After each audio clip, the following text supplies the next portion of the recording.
ketika pertanyaannya tidak sesuai dengan suratnya, ya kita harus menyatakan keberatan. Yang kedua adalah lucu, dalam undangan itu tidak ada juga siapa terlapornya. Padahal kan sudah disebut-sebut di mana-mana sudah ember tuh ya. Jadi alhamdulillah sebagai warga negara yang baik dan didampingi oleh sahabat-sahabat semuanya, saya tadi menjalani klarifikasi, undangan klarifikasi yang pertama pada hari ini Kamis ya 15 Mei 2025 dengan surat yang memang sudah saya terima baik secara fisik maupun secara elektronik ya. Jadi saya harus datang. Dan saya memang juga menyayangkan gitu karena ada beberapa yang sudah disebut-sebut namanya ya, tapi kasihan yang bersangkutan seperti Pak Abraham Samad ya, namanya udah disebut bahkan dikatakan mangkir, padahal yang bersangkutan belum terima surat gitu loh. Itu kan sebaiknya sistem persuratan atau administratif di Polda Metro Jaya lebih baik diperbaiki lah gitu. Jangan sampai kemudian mengorbankan teman-teman yang sudah disebut-sebut tapi ternyata belum ada, termasuk juga Bang Resmon ya, sudah disebut-sebut tapi ternyata belum ada suratnya. Nah jadi klarifikasi saya tadi alhamdulillah berjalan cukup lancar dari jam 10 sampai dengan ini di break jam 12. Saya apresiasi kepada Polda Metro ya karena memberikan kita kesempatan yang sangat baik untuk melakukan sholat zuhur bersama-sama dan saya tadi bisa ikut di sini dan juga nanti kita diberikan waktu untuk kemudian lunch gitu.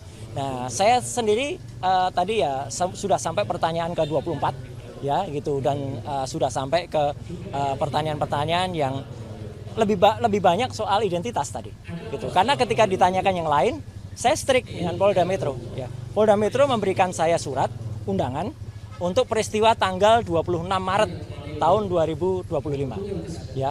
Harusnya itu pertanyaannya. Jadi ketika ada pertanyaan yang lain ya saya keberatan untuk jawab. Itu hak loh ya. Hak warga negara sesuai dengan Undang-Undang Dasar 1945 itu hak Pak Titi untuk kita menyampaikan apakah undangan atau pertanyaan itu sesuai dengan enggak. Ketika pertanyaannya tidak sesuai dengan suratnya ya kita harus menyatakan keberatan.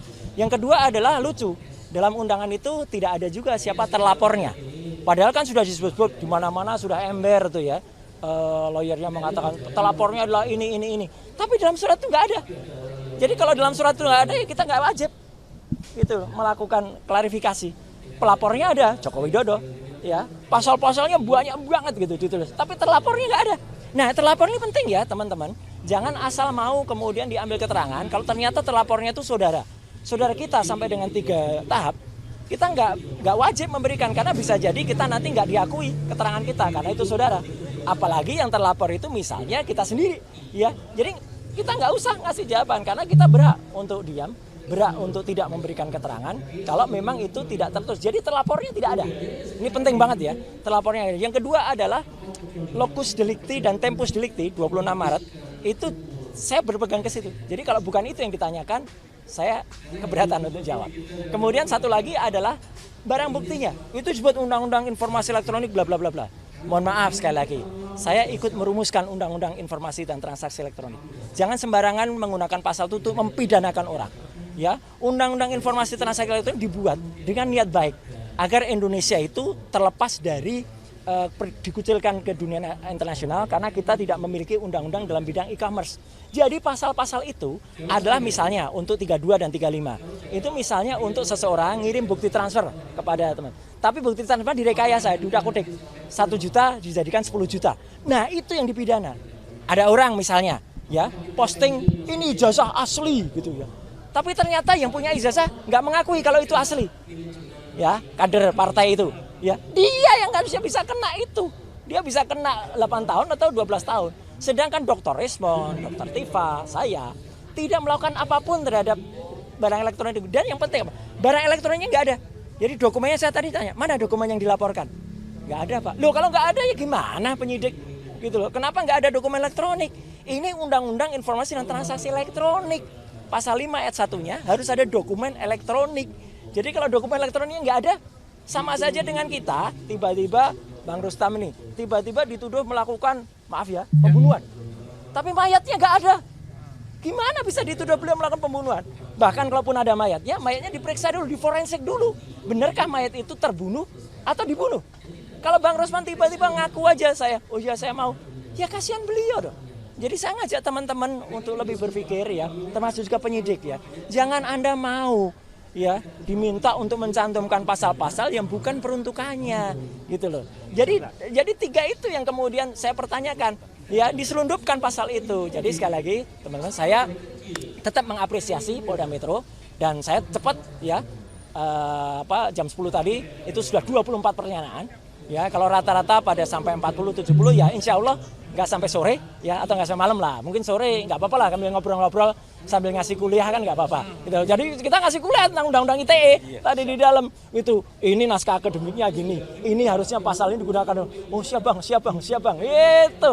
Jadi itu yang benar, jangan asal mau kita dipaksa.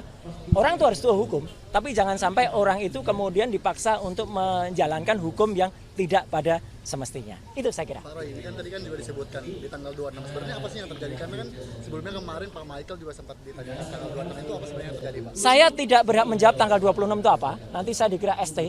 Yang jelas tanggal 26 itu saya sedang melaksanakan buka bersama ya di rumah makan Oma apa gitu ya. Itu kegiatan saya. Ya, yang lain ya saya nggak tahu, silahkan penyidik tahu. Yang jelas saya tanggal 26 itu kita lagi buka bersama dengan komunitas otomotif saya.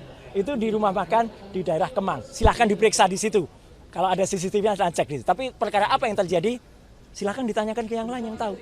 Saya keberatan untuk menjebak teman-teman yang lain. Nggak boleh juga kita. Kita tuh di situ diajak jujur tapi juga harus cerdas. Jangan kita jujur tapi malah nyeret-nyeret yang lain. Gitu loh. Ya, jadi saya juga ajak jujur ke kepolisian. Ya, kalau pelapornya ada, terlapornya nggak ada, gimana ini laporan? Bisa, gitu ya.